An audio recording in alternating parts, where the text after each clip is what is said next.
Hey, what's up guys? Thank you for joining me today for a new video. So in this one, I want to talk about when do fourth quarter sales finally start picking up?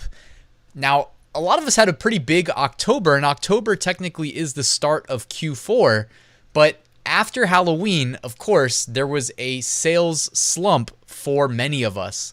So in this video, I'm really just going to look back on my 2020 data and kind of compare month over month how the fourth quarter months really stacked up against each other and see what we can take away from that. And I'll speak to my previous experience over the last 4 years, this being my fifth year, selling, generally speaking, e-commerce stuff in the fourth quarter. So why don't we get started? Real quick reminder, take advantage of the free weekly print-on-demand giveaway. This week sponsored by Flying Research, print-on-demand research tools, AutomatePOD, print-on-demand design creation automation, All-American Graphics, premium pre-made graphics to help you with your designs, and Bubble Scout, my go-to Redbubble niche research tool. The link is at the top of the description, and it's completely free to enter. 2 winners will be announced this Sunday. Also, while you're down there, I have a free 8-day print-on-demand mini course that you can take advantage of, and I've got a great print-on-demand Facebook community if you'd like to join. All right, so today we are talking Q4, aka fourth quarter sales. I always like to remind you guys, the sales cycle for pretty much anything is 12 months. Yes, 12 months. A lot of people, generally speaking, hopefully not anybody watching my videos, because I think we're a little bit better than what I'm about to say, but a lot of people get excited about something, and if they don't see instant gratification, like overnight, and I'm exaggerating, but they tend to quit, or they'll be open to quitting because it wasn't rewarding enough immediately, right? And it's like, come on guys, that's not how this works. That's not how e-commerce works. That's not really how most things in life work anyways. If you do too much, if you want that immediate gratification, it's probably not, in the long run, generally speaking, gonna lead you to good outcomes, to positive outcomes. You got to have that nice long-term perspective. And like most things, e-commerce, or most things that I know at least, web development, you launch a new website, really any project. I mean, hey, even if it's like, I love to work out. If you're doing like a body transformation, give it a year. You know what I mean? Like, why does it have to be a 2-week or 10-day abs? Why not a year, right? A year it's a long time, but it's not that long. You know what I mean? Especially if you're trying to make a lifestyle change or a business that will lead to a lifestyle change, right? Like passive income, setting you free from your day job, or opening doors, whatever that means to you. Everybody's got different things that they dream of. Anyways, I'm rambling. Here we go. Fourth quarter sales. When do they pick up? So we're going to look at my data. We're going to start with September 2020. Now, 2020 was a pretty unique year. A lot of people absolutely smashed 2020 because it was just chock full of amazing potential for selling t-shirts. Now, me having a YouTube channel and a little bit of excuses here, but like, I was scared to enter the niches that I didn't consider to be safe, and like, even if they look safe at surface level, I just need my account so that I can do these videos and whatnot. So generally speaking, I sell a lot of like really boring evergreens. Like I say, I only need 1 sale a year on 200,000 listings to make $1 million. Not that that will ever happen, but that's kind of my mentality, my approach. So I'm not going to blow anybody away with my numbers. I know that a lot of people watching probably did better numbers than I did last year. That being said, of course, I've like kind of tweaked and updated my strategy, and that's why my 2021 has been so much better. But anyways, now that I said that piece, September of 2020, I did $888 in royalties. So that's going to be my baseline. September is not Q4, but I just wanted to show month over month, if we compare September to October. In October, which is the first month of Q4, and of course, Halloween is a big holiday for moving t-shirts, I definitely benefited from that. I saw an 85% increase in royalties month over month from September to October. So I went from $888 royalties to $1,647 of royalties in the month of October 2021. Now, 85% is huge. That's a big month over month jump. And of course, October has 31 days. That never hurt anybody either. You got extra days to make sales. November, though, if we compare October with 1,647 sales to November, in November, I gained almost $1,000 in royalties for a 60% increase month over month in royalties to $2,625 in royalties. Okay.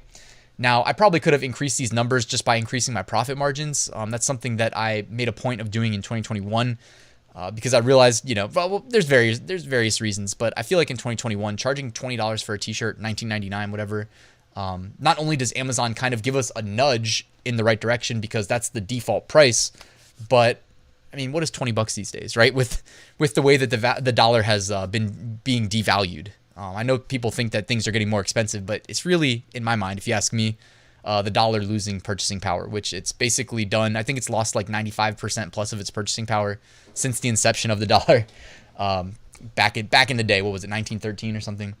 Especially since they took it off the gold standard, of course. But let me get back on topic. So in November, $2,625 in royalties. When we compare that to December, and this is typically really the big month, in December, I did $4,411 in royalties for an increase of 68% month over month. Okay, now if we compare this back to like September with $888, it's even more significant. Okay, so let's even just see. I'm over here on my side monitor doing the math.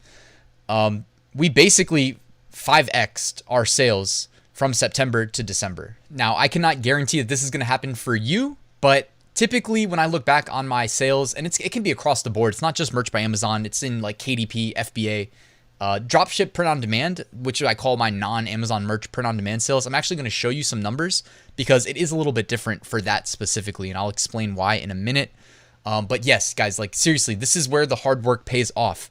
Like I get really excited all year for the fourth quarter. It's what has me, excited to push new products in the slow months, you know what I mean? The middle of the year when maybe things aren't going that great. I know that I'm probably going to get paid off in the fourth quarter for all that hard work that I did. Okay. So in December, over 2,000 sales, $4,400 in royalties. Now, my fourth quarter sales compared to the other 9 months of the year represented almost 60% of my sales on the year. However, 2020 was a little bit of a weird year. Like I got off to a really slow start. It was the, COVID year. So again, not everybody's priorities involved buying t-shirts.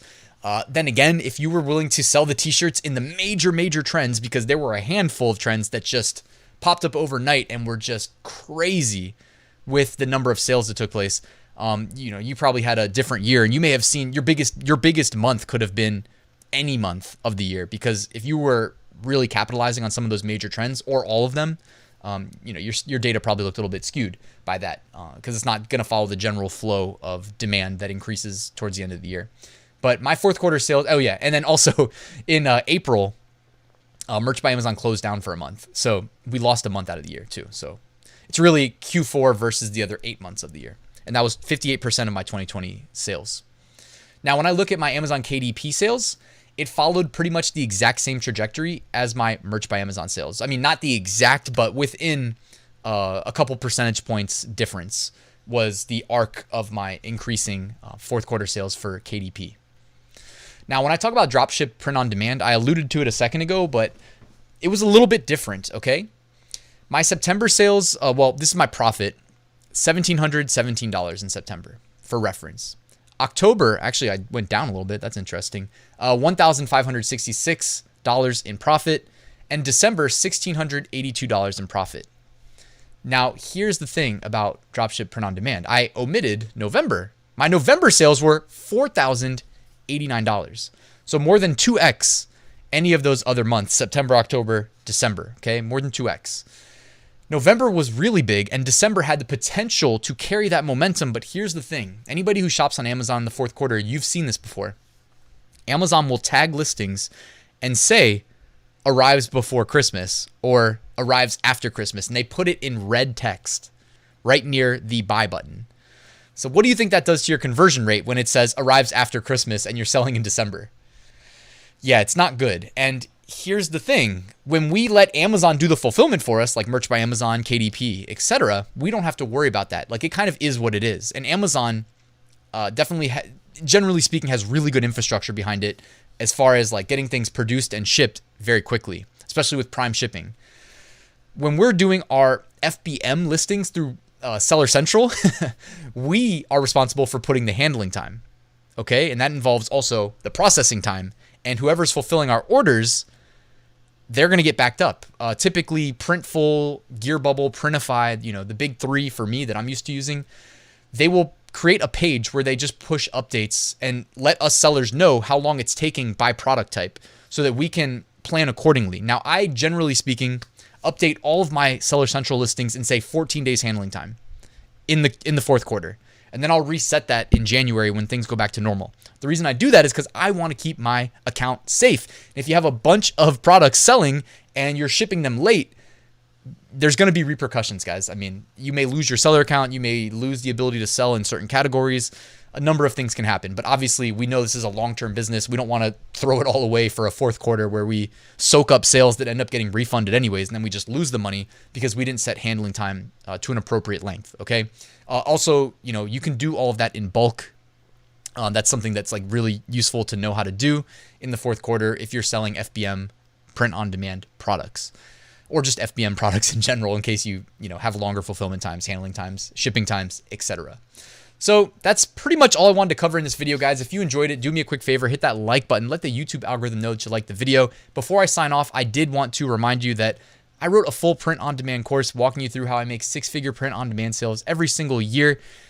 It's just a really good course, guys. I don't want to toot my own horn, but I also interviewed one of the students in it earlier this week. If you missed it, catch that video with Aldine right here. He did $28,000 in 28 days in sales this month in November. So if you want to learn how he did that, check out that video. I'll link to it in the YouTube cards again, and I'll put a link to it in the description. Thank you so much, guys, for watching this video. Please enjoy the rest of your day, and I'll see you tomorrow.